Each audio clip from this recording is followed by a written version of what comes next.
Hello and welcome to HealthTech Builders. Here we explore the business of health innovation through real stories from leaders in the trenches, the wins, the failures, and everything in between. You will get insights and practical advice to help you build and lead in health tech. I am your host, Rodrigo Hute. Hello everyone and welcome to the podcast. Today my guest is Reese Gomez. Reese is the CEO of SalesSparx, a go-to-market and sales acceleration company in the healthcare industry. Reese has helped dozens of healthcare companies grow and scale. So you are in for a treat today. Reese is amazing, and we're going to learn a lot from him today. So Reese, thank you so much for your time and welcome to the podcast. Thank you very much. It's an honor to be here. Appreciate the invitation. All right. So I wanna start us off with talking about your methodology. You actually wrote a book about it, and Reese has a methodology called SalesFuse. So I wanted to start about understanding the core elements of the SalesFuse methodology, and how does it differ from traditional approaches like consultative selling or solution selling, and so many of the other sales methodologies that exist today. Absolutely. So that's a great question, Rodrigo. So I was fortunate just before founding SalesSparx about 10 years ago. I was fortunate to lead the management consulting division of a company called Max IT Healthcare, which was focused in professional services, helping to implement electronic health records in hospitals and physician practices. And that grew from 50 million to 250 million in 3 years. My division went from 0 to 60 million, my management consulting during that time. And I had been fortunate to be involved in other high growth situations from 4 million to 30 million or 8 million to 24 million. And what I noticed, Rodrigo, is it was always a lot of really smart people. And we had some ideas of what to do and experience, but we didn't really have a great playbook. So after we sold the company to SAIC in 2012, I stayed with the company for about a year. And then a year after that, I took a little bit of time off. And what we did is we brought together some investment and conducted a 10,000-hour research study. And we talked to dozens of companies that had scaled successfully. So, had already found product market fit. So there's a lot of companies that, to your point about differentiation, there's a lot of methodologies around how do you find product market fit. We're not about that. We're about, once you find product market fit, how do you scale to the next level? So how do you go from 5 million to 50 or 10 million to 100 or 50 to 250 million? So what we did is we did a lot of research around why some companies really were able to get through that kind of hockey stick growth and others weren't. And there's a lot of things that we found. We found about 300 best practices that we organized into our methodology called the SalesFuse. And Fuse stands for focus on your goal, unite around that goal, sell, expand, and it's a continuous improvement go-to-market methodology. But you ask a really good question because a lot of people think about sales and leads and all those things as the kind of the outcome, and what they really are, they're like a vital sign for your business that is really based on a strong go-to-market strategy. And so it's not so much that the sales itself is good sales or bad sales are indicative of whether you have a good company or not. What has to happen is those are a result of great go-to-market strategy. How well differentiated are you? Do you have the right kind of sales motion? Are your marketing and sales processes unified? And so when we think about this, we think about it holistically. So what we found is that the best companies are maniacally focused on getting the entire company organized around a go-to-market process. And then what we also found is that within that go-to-market process, the best companies, especially we focus on companies that sell complex things like software and consulting, that they have a sales process that allows for them to collaborate with the buyer so that by the time the proposal is completed, is as much the buyers as it is the sellers. And we coined that shared vision selling.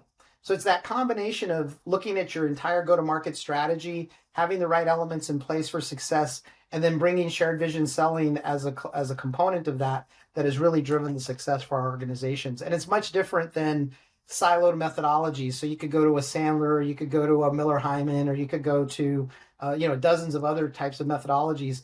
They just think about some specific siloed approach. What we've done is we've brought everything into one collective process. Sounds good. Sounds good. What do you think most healthcare companies struggle when trying to implement a sales methodology? Yeah. So I think the first thing that happens is, and we've all been through this before. I don't have any issues with companies that are out there, because they're great companies that do sales training, but they teach people techniques, and they teach them a tool that is not in context of what you have to do to sell to a healthcare CFO or a healthcare CIO, right? You just learn some general skills, and you don't connect the dots to how that's actually going to solve a pain point. And so what we find is that what you have to really start with is the pain point. What's the pain that you're trying to solve, and be able to articulate that better than the buyer, and really get in their shoes and understand what they're doing, and then ideate with them, so that as they are articulating their pain, you're bringing the solution forward with them. And sometimes that's one meeting, sometimes it might happen over several meetings. But what is really the key and to developing shared vision is this notion of ideation and working with the customer and building confidence and serving as a trusted advisor. So all these other sales methodologies that you'll see that get implemented, Rodrigo, they're really just silos. They address one point, whereas we address the entire process from end to end that results in a successful sale, not only in the acquisition of a new logo, but how do you expand once you develop a relationship with an organization? Right. In your sales methodology, you describe Fuse, your methodology, as a methodology for rapid revenue generation. And as most of us in healthcare know, rapid does not really exist. It sounds like a fantasy. Typically there are long sales cycles, complex sales cycles, as you have described. So what do you mean by rapid revenue generation? So what usually happens, Rodrigo, is you sort of so I'll give you a really good example. So it was a company that they were around $10 million in sales, and they had a goal of, they wanted to double to somewhere between 20 and 25 over the next 2 to 3 years. And what happened was that they were not leveraging their existing customer relationships and turning those into strategic conversations. They were just selling tactically into their existing customers, and they had about 35, 40 customers already that were buying things from them. So what it turned out is that to do a new logo, you're correct, in healthcare, to do a new logo, it takes a while, because you have to get through the health system buying process or the physician practice buying process. And that can take, 6 to 18 months, depending on what you're selling and the size of it. So you're right. Fast doesn't always equate, but when you already have an existing relationship and you already have the contracts in place, it's really about being able to really understand what it is that they do. So what we implemented was what we call customer business reviews. And so every month they would come back and say, hey, what's the status of what we're doing? And by the way, the person that I have that's here has identified opportunities. In this case, these folks were selling a lot of what they call clinical coding. So it's helping the organizations to do a better job of getting the information into the medical record to support billing. Well, it turns out, Rodrigo, that those people that are in those positions understand the entire revenue cycle of the health system. So they can see why clinical denials are happening. They're seeing what kind of patient satisfaction issues are on the front end. And by collecting the information from the people that you have on the ground and then doing a good job of organizing that into a solution, you can use these customer business reviews to be able to actually upsell. So now all of a sudden they went from average accounts having $200 to $400,000 in revenue to 2, 3, 4 times that, and they were selling that in 3 to 6 months because they had insight about the organization that they didn't have before. And so that's where that's where we generally start, is we try to work with your existing customer base and see if there's a way to create more value there. But at the same time, what you need to do is you need to also focus on getting new logos, right? Because that's where the source of growth is going to happen. And so what we did with this particular organization is we implemented what's called account-based marketing. And so we said, who's your ideal customer based on who you've sold to? What really are they? And it turned out that it was, community health systems, somewhere between $500 million and $2 billion was their sweet spot. And they had certain type of system, either Epic or Cerner, now Oracle. And so we were able to help them. Turned out that there were about 300 health systems that met their ideal customer criteria, and there were about 10 organizations, 10 people in those organizations, so about 3,000 contacts. So we have tools that help to separate, using LinkedIn and some of our other tools, those 3,000 contacts into 3 buckets. Who do we know directly? Who do we know that knows somebody? And who do we not know? And by organizing that using tools like HubSpot and focusing on those 3 cohorts with personalized messaging, all of a sudden you start to, every month, you can start to see the awareness of your company grow. And so when you combine that with deep understanding of your existing customers, you can start to get to that rapid acceleration. In this particular case, this company doubled their revenue in the first year, which is well ahead of the target that they were focused on. About 75% of it came in the first year from their existing customer base, but they did see a big uptick in the acquisition of new logos. Yeah, absolutely. And so you're talking about land and expand. It's always, I would agree with you. It's always way better to grow, from retention and expansion and upselling and cross-selling once you have a customer relationship. And some software companies call that the customer success function, right? And really understanding a customer in a deep level and then finding ways to add value and growing those accounts. Exactly. And then you have the hunters. You have the people that are hunting for new logos, hunting for new companies. So let me take those 2 apart, and I would love to dive deeper into both of them.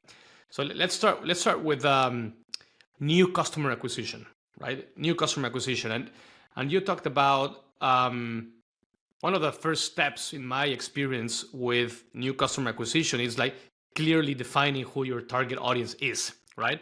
And that is your ICP, your ideal customer profile. And what have you found helpful? I would imagine that a lot of your clients, they think that they have a clearly defined ICP, right? Some may do, some may not. But what have you found helpful in helping companies make sure that they have a refined and clearly articulated ICP? What's helpful? So I'm going to step back just for a sec, Rodrigo, and then I'll answer that question. So when we go into a company, we look at 6 components of readiness and their maturity in 6 components. And the reason I'm going to mention this is because the context of your go-to-market capabilities and your go-to-market maturity really drive your ICP. So we'll talk about that connection. But there's really 6 areas that we look at. The first is your value proposition. And what we look for there is we look for something north of $5 million in a value proposition over 3 years minimum to be able to get into a health system, as an example. And you should also have not only what we call economic value proposition, but a make healthcare better. What's the impact on patient safety or quality or something that has to do with the making healthcare better, right? So then the second piece that we look for is your offering tuned up to be able to deliver that value proposition. We find a lot of organizations, they have a value proposition, but when you look at their offering, it only offers half. Like we were working with an analytics company, and it was giving a lot of great insight, but they weren't driving the customer for how to make decisions off of those insights to actually drive the end value. So we always look at the offering. Then we look at how they market, how they sell, and then how they deliver, right? Because you have to have delivery aligned with your sales to make sure that you're actually aligning with the right expectations. And then your enablement technology, what's your CRM, how are you engaging people on social media? All of that kind of technology has to be in place. So what we try to do with the ICP is we try to leverage their environment in what we call the four rights. And you'll hear about things called BANT. Do they have the budget, the authority, the need, etc.? There's a bunch of different techniques, but we think that what we call the four rights is the best way to think about it as it relates to selling into healthcare. And so the first right is, do you have the right organization? So those are generally answers like yes, no. What part of the country are they in? Are they in a highly managed care environment or not? What's their revenue? Are they high Medicare? Are they high Medicaid? So just kind of yes or no answers, right? And then within that organization, who's the right persona? So ultimately, we know everyone wants to get to the CFO and the CEO and the COO. And yes, those are important.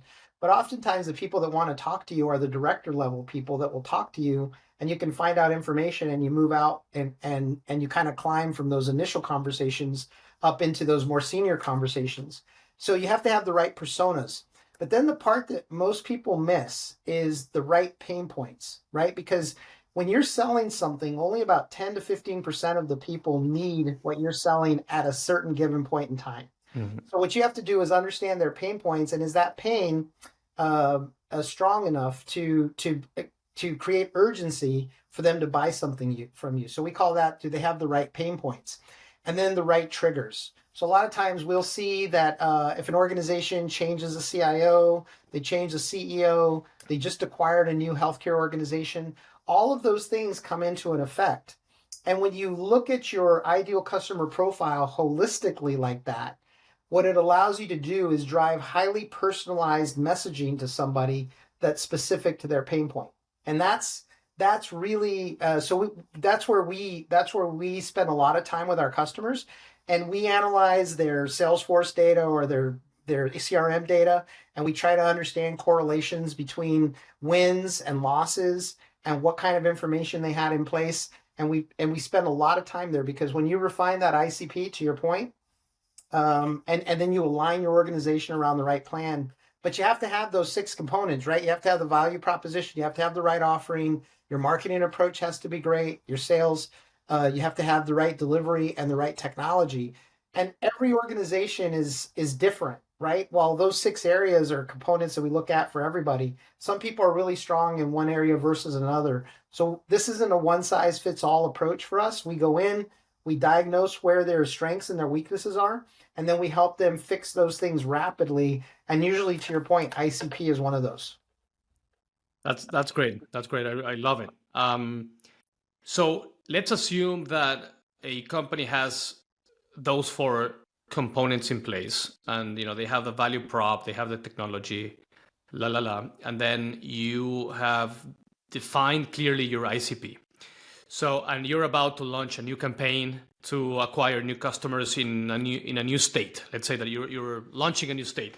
So, what are some of the go-to-market tactics, strategies or tactics that have been most helpful? And I'm curious about, you talked about personalizing your message, your messaging, the context. You have your economic buyer, you have the influencer, you have your champion, you have all of the different key people within the decision-making unit within a potential customer. And then you have a CRM, whether it's Hotspot or Salesforce or whatever.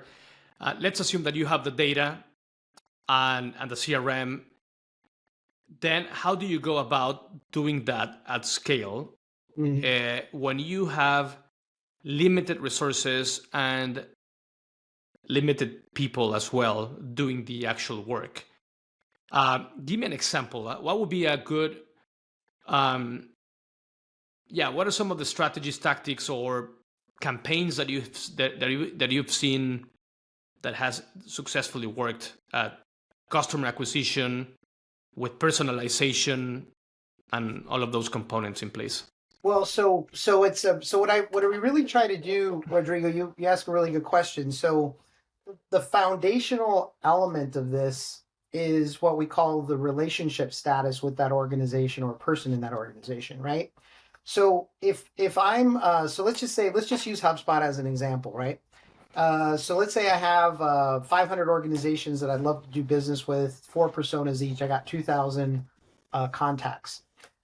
Each of those contacts has an attribute, right? So do I know them? Do I know somebody that knows them? Do I not know them at all? What's their role in the organization? What's the size of their organization? All of those attributes. So where you can be really efficient, and now using AI, you can do some really cool research to really bring together a whole bunch of things that you can now leverage to create highly personalized messages. And where people make mistakes with AI is they just let the AI do the writing.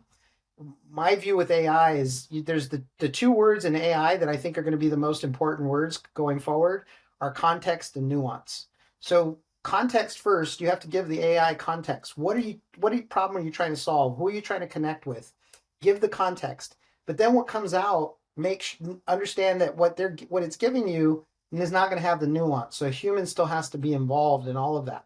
So when you do two things, if you can understand the relationship status and develop campaigns that are highly personalized to who you know that knows somebody and who you don't, and you organize your campaigns along that way, you'll find with automation tools that you can fill your top of the funnel very, very effectively, in a very low cost way compared to what it would have taken, even 2 to 3 years ago.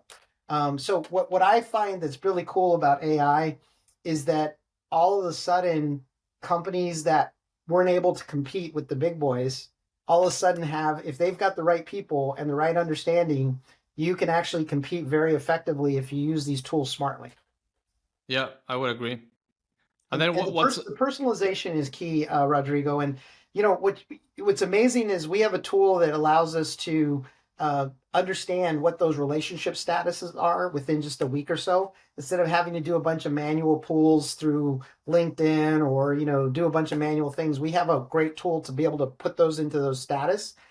And then what you'll find is that most companies that we work with, just guess as a percentage how many of the typical sales team, how many connections as a total percent. So if let's say they have 200 customers and within that they've got 5 people each, so they got 1,000 people. How many connections do you think they have to those people? Just as a guess, to those that are their existing customers that they talk to all the time. So for the entire sales team, or for what? The entire sales team connected to those 1,000 people. Good. I have no idea. I didn't either until we started working this tool, but I thought it would be really high. It's never more than 20%. Why is that? They're not taking the time to connect with even their own customers. So just the simple act. So you were asking about a tactic. The simple act of getting your entire sales team to make sure that they're connected with their 1,000 people that they work with across the organization. So now all of a sudden, when you do your LinkedIn messages and everything, it's now in the old world, it was only going to 200 people. Now it's going to go to 1,000. So this tool that we brought together allows you to see what your connection status is with all these organizations. And so you can do a lot of these things manually through LinkedIn and other things, but we have tools that we've developed that allows you to see that, instantaneously. So you'd be amazed if all of a sudden your messages that you're spending all this time for are going to 200 people that you're connected with, and instead it's now going to 1,000 people. You can imagine the impact that you have.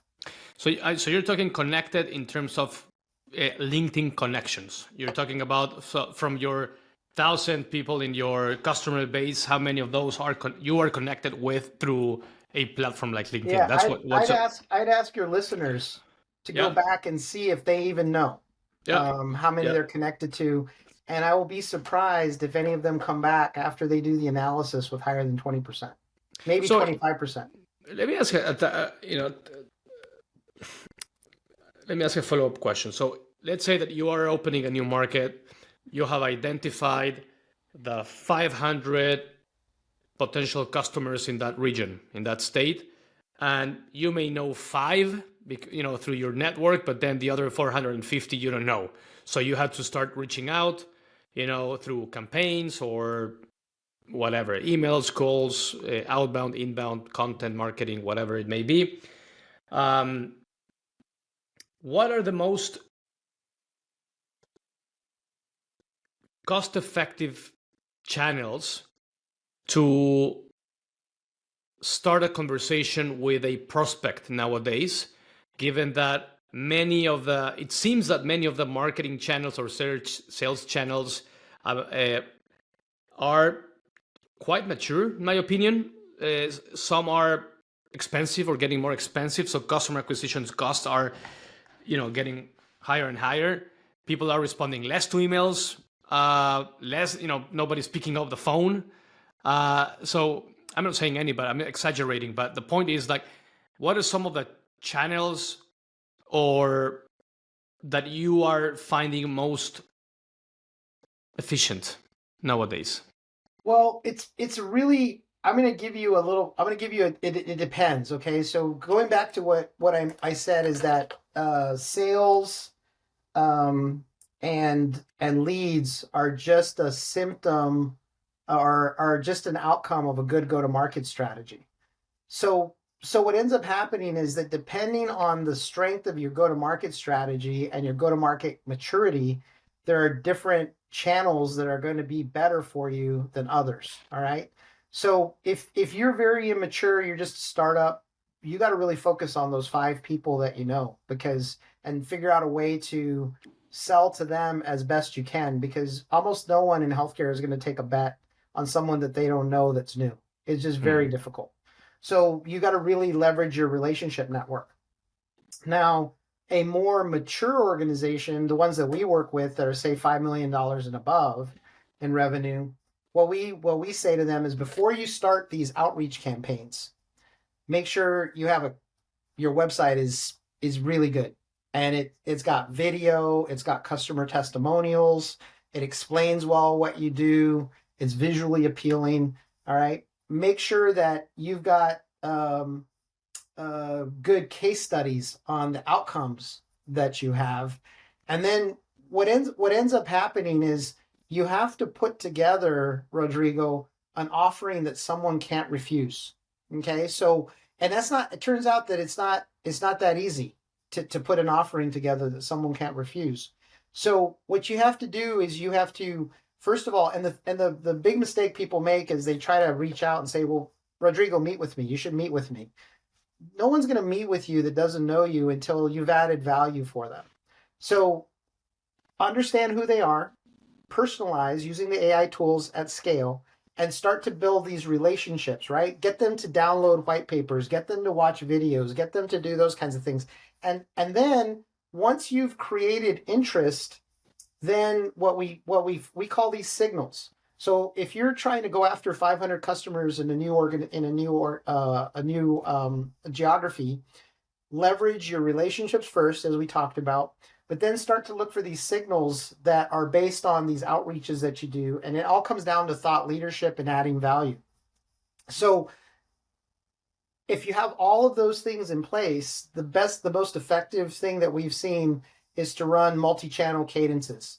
So once I know who the 500 organizations are, and I know who the 4, 5, 6 people are that I want to do, I'm going to run cadences that consist of LinkedIn, email, phone call, but not a phone call, hey, meet with me. Hey, you know what? We want to invite you to a webinar. Or did you get our white paper on the latest impact of, what we offer on patient safety or revenue cycle?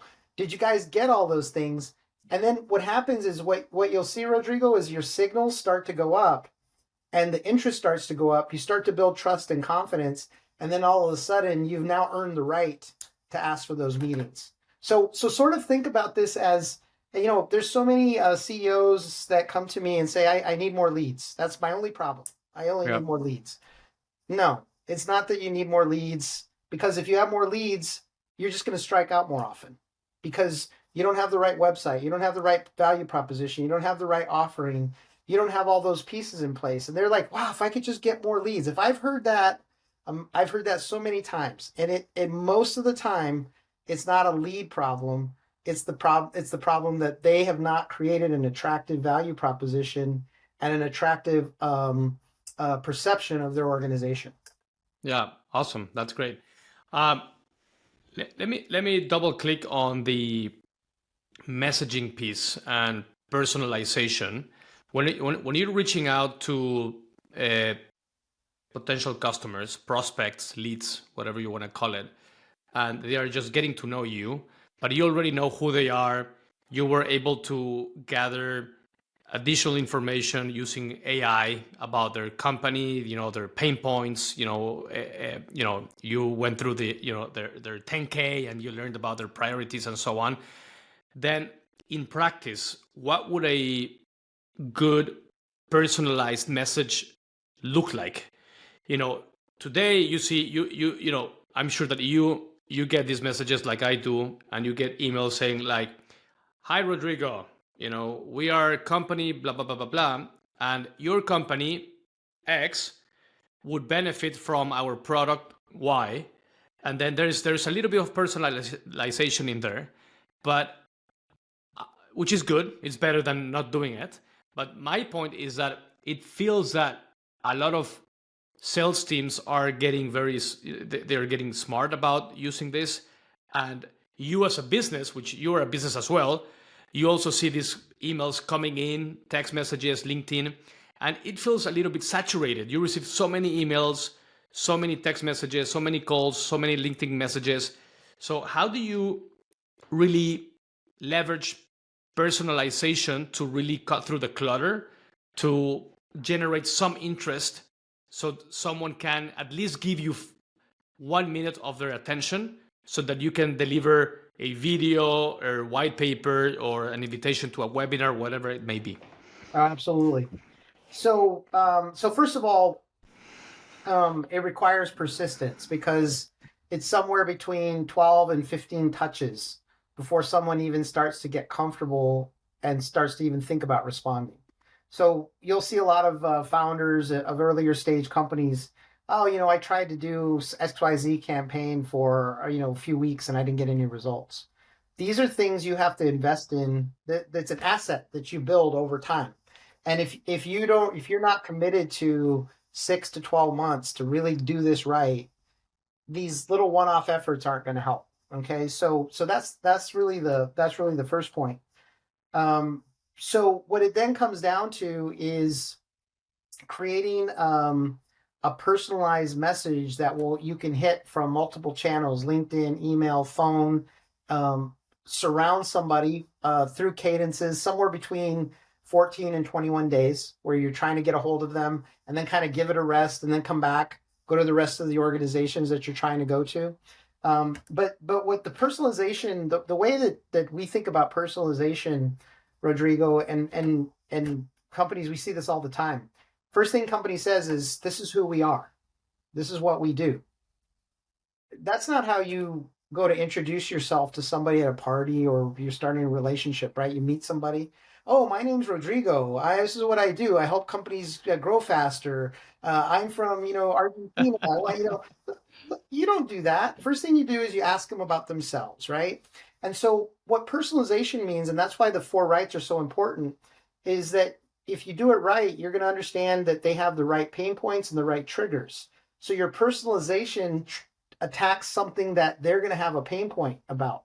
Now, that pain point, depending on where they are in the spectrum of their life cycle, might connect with them better at certain times. That's where the persistence comes in, because the first month or two, that pain point might not resonate with them. But at month 4, 5, 6, they're like, oh my gosh, I got this thing from Rodrigo, and it talked about my revenue cycle problem with denial issues. Dude, that's bothering me right now. I need to talk to this guy. And by the way, I've seen these really cool white papers. I happened to click on his website. Looks like they got some happy customers. I want to talk to them. So think about, we call it the hero's journey. So when you think about a story, right, there's a hero who comes upon, they're living their life, and then something happens to them that they can't control. And that thing that can't control causes them pain. It causes them to decrease in performance. And then along comes your advisor, and the advisor has a plan that helps them improve their performance. So what you have to think of yourself, if you think about Star Wars, you got to think about the customer as Luke Skywalker, and you're as the customer Obi-Wan, or your Yoda. And so you're trying to help these folks. So the first thing you do is connect with their pain and connect with the things that they have, and then start to talk about your company. Earn the right. And that's one of the big things is I always tell our clients and my team, articulate the pain better than the customer can, better than the prospect can themselves, because now they know, yes, they understand me.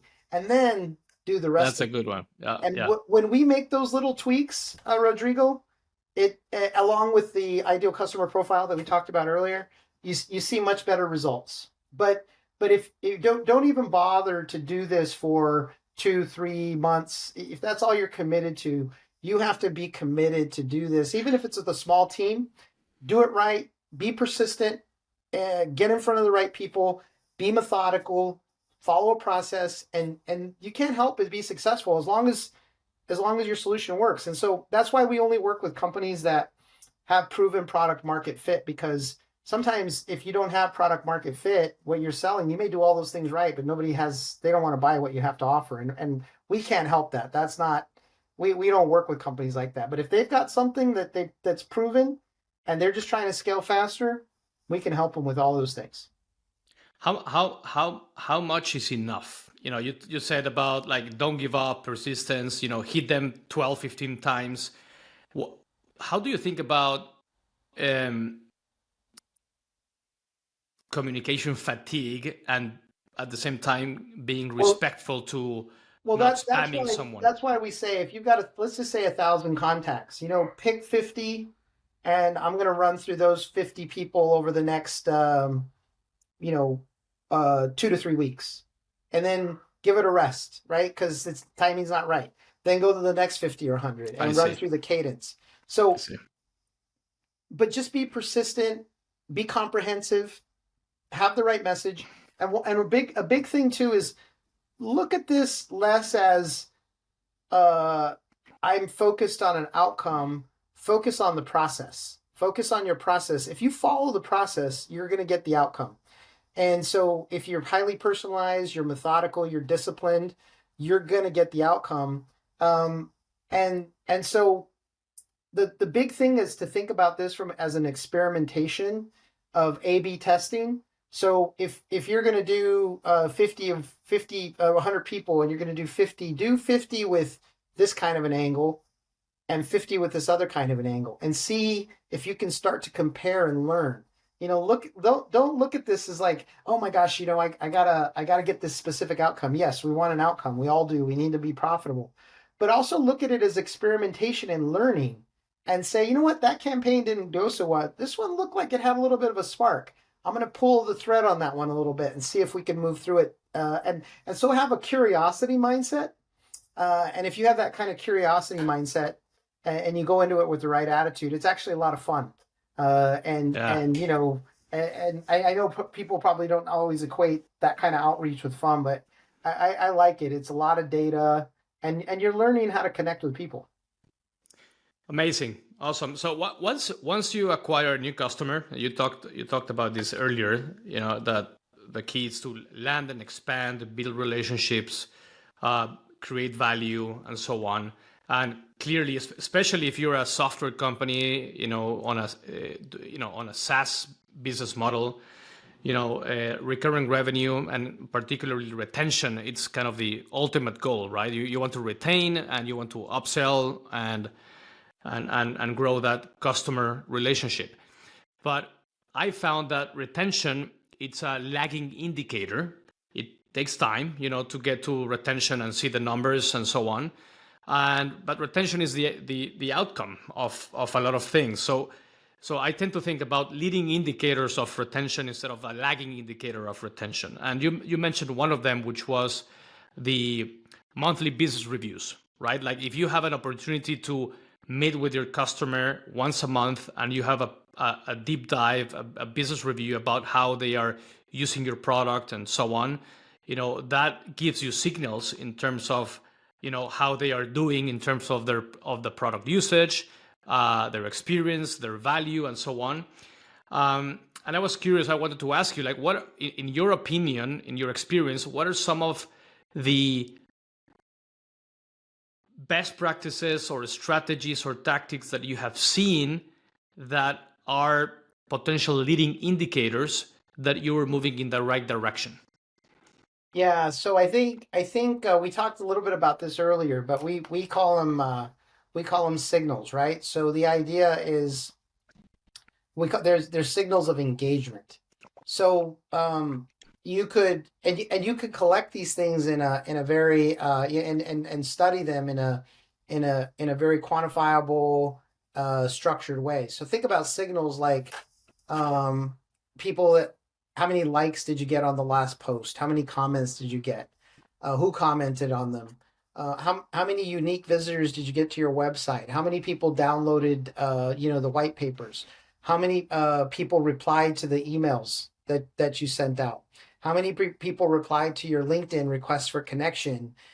Look at all of those things as signals. And what we find, Rodrigo, is most of the time when you look at those signals, you'll see some predictable percentage, somewhere between 1 and 6, anywhere between 4 and 6 of those signals, you'll see one qualified lead come out of that. Okay, so, but what you have to do is you have to really be methodical at studying those signals and understanding what the next step is. And that's where the personalization comes from, right? What part of my website did they come to? What did they download? What did they comment on? And once you start to understand that, that starts to give you that initial path to the personalization that you can then leverage. So it's all about converting these signals of interest into someone wanting to have a conversation with you. Yeah. Sounds great. Sounds good. The more signals from a leading indicator perspective, the more downstream business you'll get. Yeah. And you'll be surprised how few people, if you ask them how many signals they're getting, they're like, that's not something we do. We don't collect that. All right. So we have 5 minutes left before we wrap up, and I wanted to discuss one of your case studies. You have helped a lot of healthcare companies in your life with your company, but we don't have a lot of time, but 5 minutes, and maybe it's a good time to share some of the learnings of one of your case studies. So sure, absolutely. So we work with a company that's software analytics, and what was really interesting is they had several customers, and they were running somewhere around $3.5–4 million a year in ARR, annual recurring revenue. And so what we did is we looked at we did what I mentioned before. We did a diagnosis, and we did the diagnosis in 6 areas. What was their value proposition? What was their offering to support the value proposition? How do they market? How do they sell? How do they deliver? And then what's their enablement technology? And what we found in their offering is that they customers were buying the analytics, but they weren't doing anything with it, really. It was just interesting. They weren't taking action on the analytics. And in this case, these analytics were providing suggestions on how organizations could save somewhere between $10 and $50 million a year. So your instinct would be, wow, why wouldn't somebody take these and do something with it? Well, turns out that healthcare executives, they're so busy, right? They got a million things coming at them. And so what we did is we got this, when we did the assessment, we found out that their value proposition was very high, but the offering was incomplete because they were just offering the software and not the service to help the customer complete the value loop, right? It's one thing to have the analytics point to the solution, but how do you actually take action on it? And it turned out that they had okay marketing, okay sales. So what we did is we made a tweak to the way that they created their offering, and we actually created hooks with consulting firms that had the performance improvement background And what they would do when they would sell their solution, they would sell it in conjunction with the consulting firm providing the performance improvement. So all of a sudden, the organization went from their software being implemented and maybe driving $1 million or $2 million in benefit to somewhere between $10 and $50 million a year in benefits. So all of a sudden, the organization went from $4 million in ARR to somewhere north of $20 million in ARR in about 18 months. And Wow. by having those distribution relationships with the consulting firms that were selling their analytics, these consulting firms were going, wow, this software is really cool. I'm going to bring you into my clients as well. So that created a whole nother distribution. So more to come, but we think this organization will probably end up somewhere between 30 and $35 million, which will be 10x growth in 2 years. So the company saw, so you guys and your client saw the opportunity to offer a service in addition to the analytics platform to make the insights actionable. Correct. And even if they didn't know, even if they didn't have the capability of delivering that service, they partner with other strategic Well, consultants. Is that we decided not to develop the service because we didn't want to dilute our margin. Service doesn't have as high a business a margin as software. So we wanted to partner with consulting firms so they could provide the service, which is what they're good at, and then we still preserved our 70% gross margins without having to dilute it, because we could have built our own service organization, I but then see. services are only about 40% gross margins at best. So now all of a sudden you move it down. So this gives them the best of both worlds, where they're creating a distribution channel and they're also increasing the value proposition. So in that case, it was partnership. We have lots of other customers where that kind of scenario makes sense, where they'll build out a new module or they'll hook up to an existing system. Lots of stories we can tell you, but that's one that's kind of top of mind for me that we're really excited about, and really great people to work with. I see. I see. So it was through partnership. You added value to the customer. They got all of the benefits from the platform, the analytics, the service, the solution, and then the consulting firm benefited from your platform and vice versa. So yeah, Exactly. Yeah. that It makes tapped sense. us into another source of distribution. Awesome. That's great. Great example. Thank you, Reese. So thank you very much, Reese. I appreciate you spending time with us today. Thank you for sharing your knowledge and your experience. And until the next time, thank you very much. My pleasure. Thank you. Thank you, everybody else. Thank you. Take care.